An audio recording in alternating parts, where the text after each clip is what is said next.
ইরানের উপর যুক্তরাষ্ট্র ও ইসরায়েলের হামলার জবাবে এবার তেহরান প্রত্যাঘাত শুরু করেছে।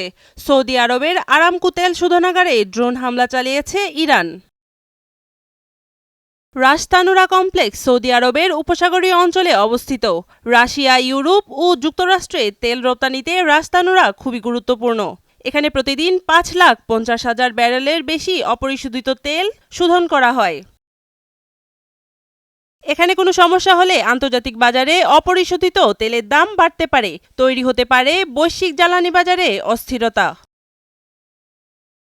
বিশ্লেষকরা বলছেন, সৌদি আরবের রাস তানুরা সংশোধনাগারে হামলা বড় ধরনের উত্তেজনার ইঙ্গিত দিচ্ছে।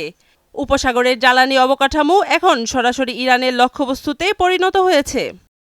মারিয়া সামিয়া, নয়া দিগন্ত।